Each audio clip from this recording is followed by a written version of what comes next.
Hello, everyone. Welcome in. We are so excited that you're here. We're going to come back to this in just a minute. But if this is your first time in, welcome to the Sell Better Daily Sales Show. We're so glad that you chose to spend some time with us. We do this the same time, same place, almost every single day.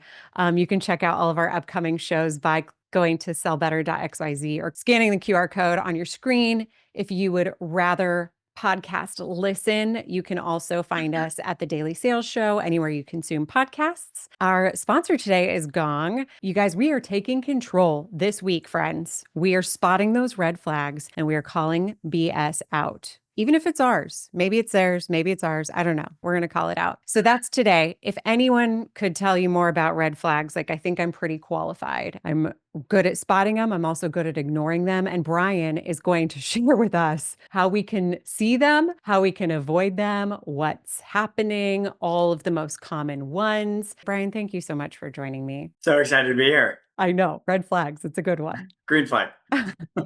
Green flags that you're here to talk about red flags. Here's what's headed today your way. We're going to talk about the most common ones. We're going to talk about some questions that you can use in discovery and demo process. Brian, what's your number one red flag that you see most often? Let's just hear your thoughts on that.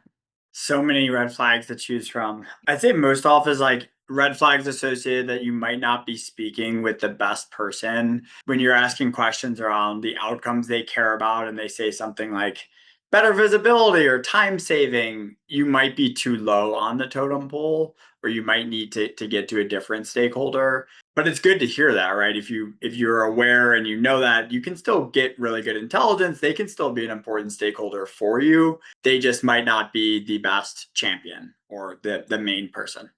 Yeah, totally agree. And a lot of times they're showing up to the conversation, and I think there's so much that can be built there with a champion.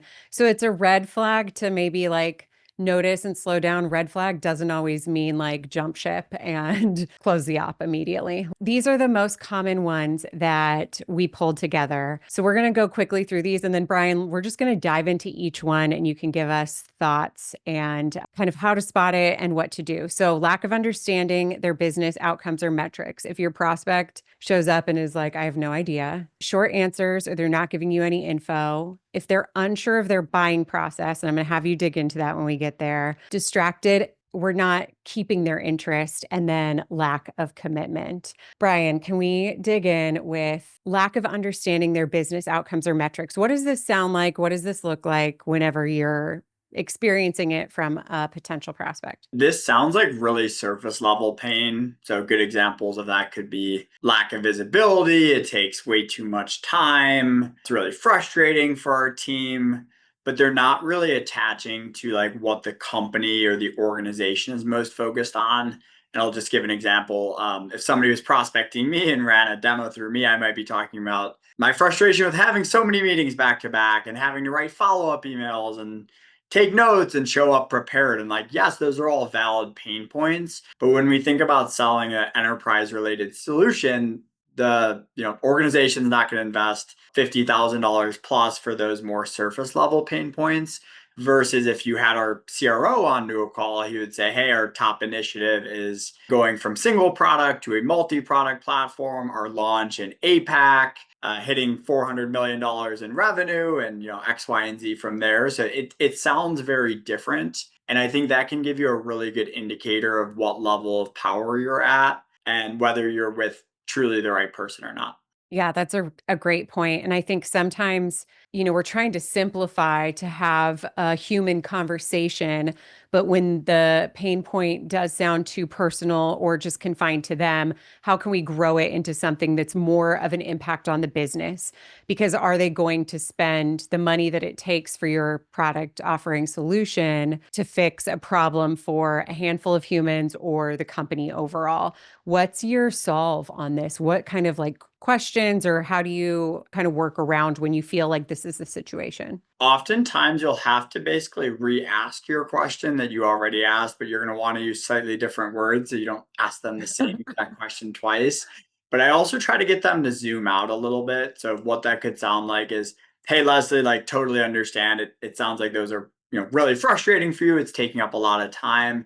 Zooming out, I know your CEO Kelly, I recently read, the team just launched in a new market in Australia and you're focused on X, Y, and Z. Curious from like her purview, like what are the top couple areas we're driving towards between now and the end of 2025? So, kind of two tactics in there. One, name drop some of their execs and ask them to think through their lens. That'll kind of get them to zoom out and stop thinking about their tactical challenges. And number two, it comes back to preparation, but insert your pre call prep. Don't just do all that great prep and like keep it to yourself. Show it off. Tell them you did their homework and maybe they'll be like, wow, like I didn't know you knew about our launch in Australia and our new product.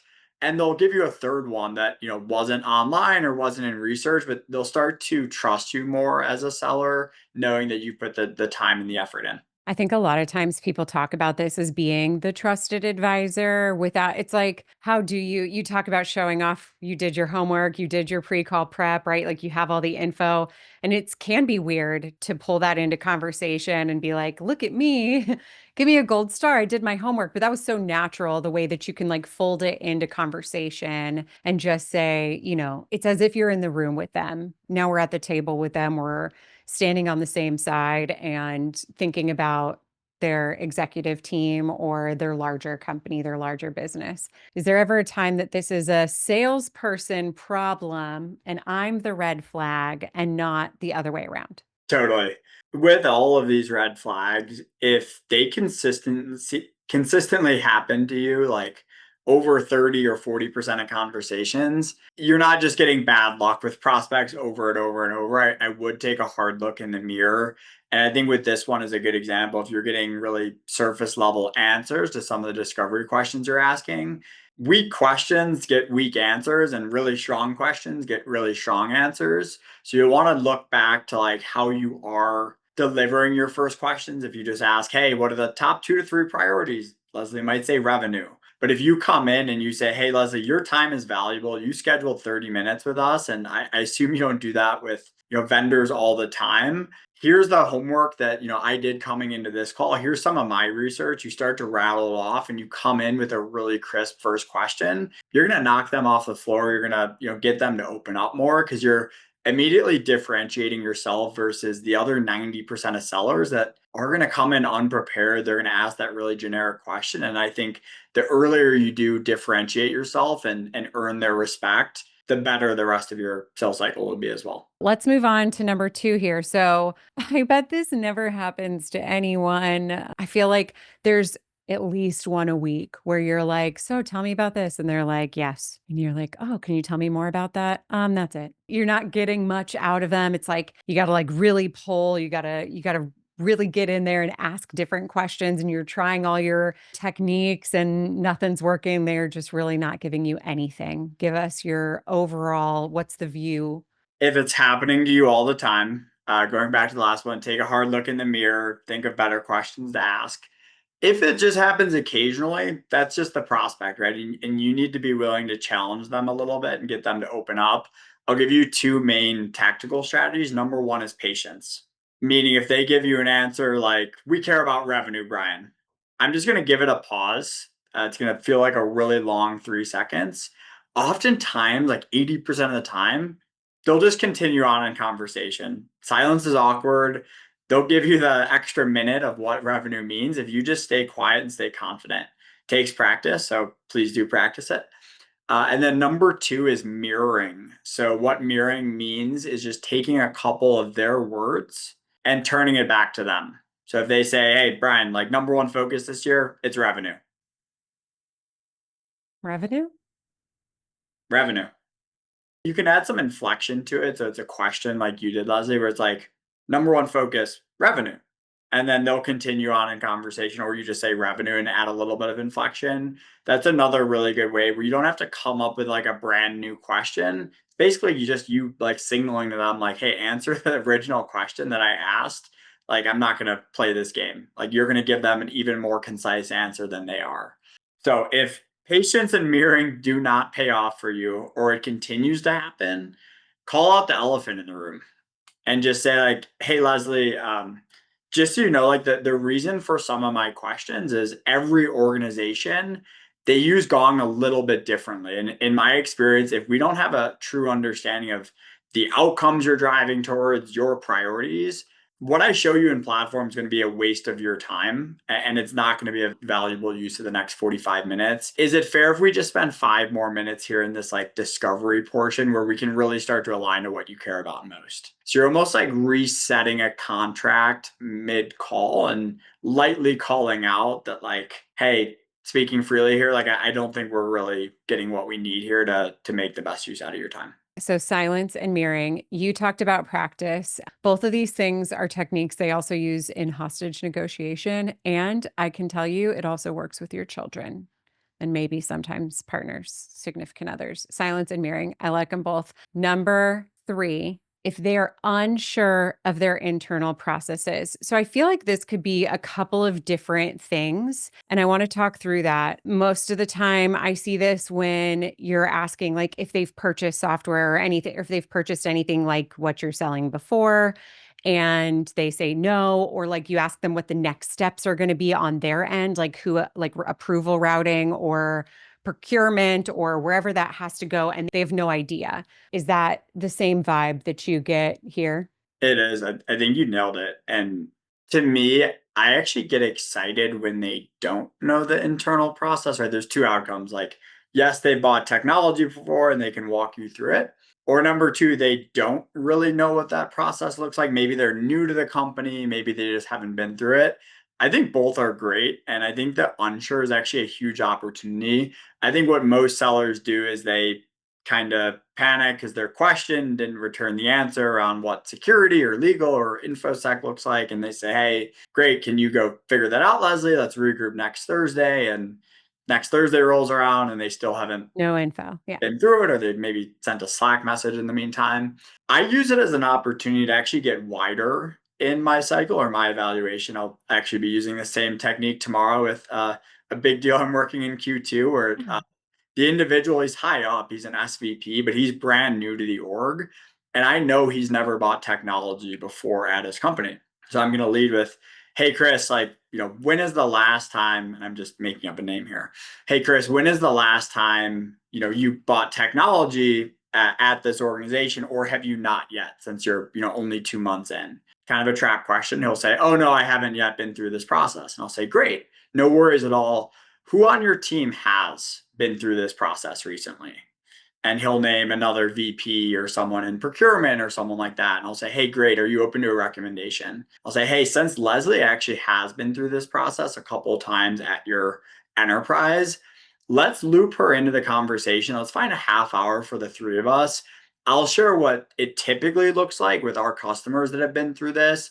We'll learn a little bit more about your process, and then we'll basically find a Venn diagram of what works between both of those and put together an action plan from there. So gives you permission to open up, see who else at the org does. And if somebody else has bought technology before, like they probably have good pull or credibility and would be great to get engaged with them. I don't have a green flag with me. I should have known. I would have made one. It does open the opportunity to, again, I know it's like the buzzword that keeps coming back, but that trusted advisor opportunity for you to say, okay, you don't do this every day. This isn't something that you do all the time. Let me kind of show you what typically happens next. And then again, like you're bringing in new people, you're having new conversations, and I think it helps with timeline and urgency too, potentially just letting them know that like sometimes they're going to run into some things that are out of their control with their internal processes or what happens next. Green, yellow flag? Yellow. Okay. Distracted. Let's talk about when we are just chatting with whether it's in a cold call, whether it's in a demo, whether it's, I mean, it can be later on in the process too. I think this could even potentially be like ghosting. They're like really engaged, they want it, but they're not responding to or showing up to or whatever that looks like. What do you do when your prospect is distracted? The situation will kind of depend on the action taken. I'll use the Zoom example. Like if you were clearly texting or looking away or like looking at another screen and not engaged, I think I have kind of like a level to the steps I'll take. Step one is I'm just going to start using your name. And I think when you use their name, what you often see is they'll snap their head back and they'll Yeah. look at the Yeah. camera and it's like, bingo, got it. If it continually happens, that's when I would call it out. And again, it's about calling it out respectfully and just saying like, hey Leslie, like speaking freely, it looks like you're doing something else at the same time as this demo. Like I'd be more than happy to reschedule if there's a better time that works for you. And like it's as simple as that. And two options, they say, yeah, like I'm dealing with a fire drill right now at my company, and like that would be so helpful. Thank you, Brian. I just didn't want to bring it up and be rude. Or they're like doing something stupid and slacking their colleagues and they're don't want to have to schedule a part two to this. So they're just like, oh, like, so sorry about that. I was just firing off a message. Like, I'll be good. And I'm like, great. And then you continue on. So it's a great way to kind of like keep control. But I think the worst thing you can do is see all that behavior going on and just continue to truck on. Like if they're not paying attention and listening, like your deal's not going to progress. So unless you want your deal to die at the end of the call, like say something. I think about this a lot when it comes to like, you know, the saying like read the room.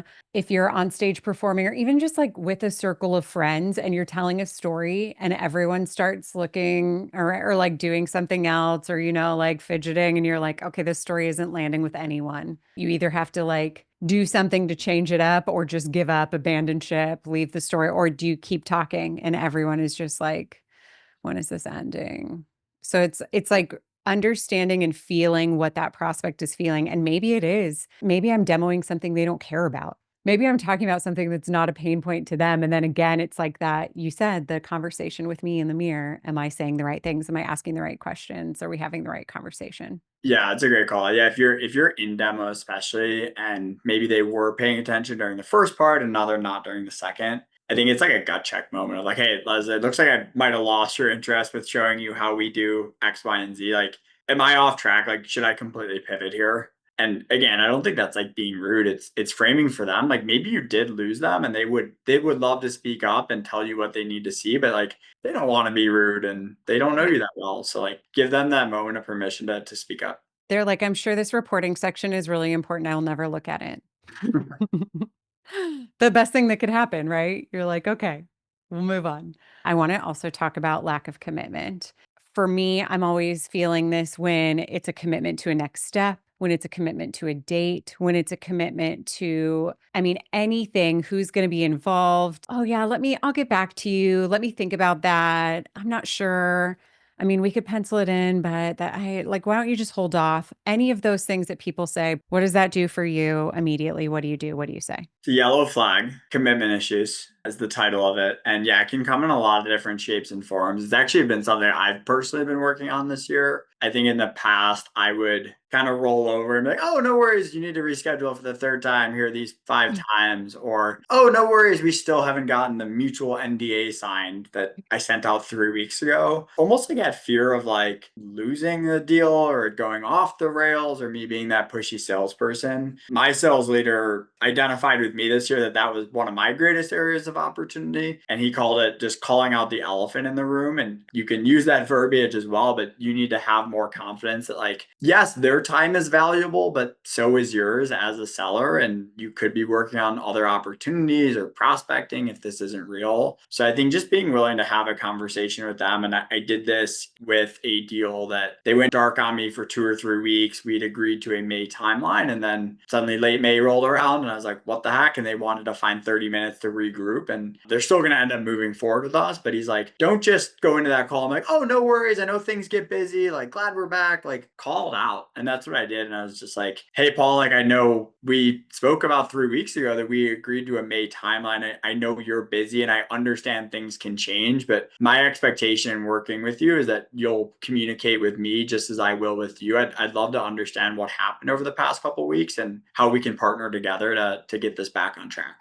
And just saying a line like that is super, super powerful to gain back a little bit of control. And your prospects and customers, I promise, will respect it 99% of the time, as long as you frame it properly and it's not like, what the hell happened, Leslie? Like, Yeah. this Check was your my tone. good deal. You ruined my forecast. And you Yeah. frame it for them of just like, I'll communicate with you and be direct if our timelines change and we expect the same in return. Yeah, the respect framing, especially like as long as you have the right tone and the right intentions, I think that it's going to create respect. I think a lot of us are, well, I guess depend on generation, where you sit, but like a lot of us are taught that we can't place those boundaries there in certain relationships where there's like perceived hierarchy, right? Like if we're placing ourselves below our prospects and it's like we're trying to get their time, we're trying to get their signature, we're trying to get their approval. A lot of times, like we have some things for ourselves about creating those boundaries, and it feels hard and icky, and like it's the worst conversation to have. But like the best friendships, the best partnerships, the best relationships with your clients come from being able to have that mutual respect and have boundaries and have those hard conversations. And you're right, 99% of the time, it's going to be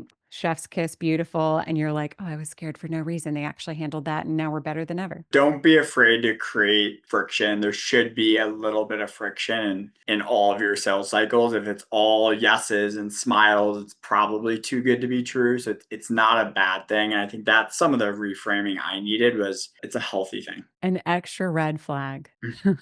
No friction. That should be number 6. That's the bonus flag. Bonus, do you recommend on a opening line in a cold call the we've never spoken before line? So like, hey, Brian, we've never spoken before. This is Leslie. I think there's a lot of openers that can work really well. And I think ultimately it's what works for you and your voice and your tone and what gives you the confidence because that's what data shows has the biggest impact on cold calls. So if that gives you more conviction that you're being forward and honest, like I think it can be really, really powerful of leading with, hey, Leslie, like, first off, we've never spoken before, but I promise there's a reason for me reaching out. Do you have 25 seconds so I can tell you why I'm calling? Like, I think that can land really, really well if you deliver it with the right voice behind it. Okay, rapid fire. What's your go-to opener right now? Usually some version of that. I usually try to make it like some form of a warm opener too, where I try to reference back to like a previous conversation. But I'll often just say like, "Hey Leslie, like this is Brian calling from Gong.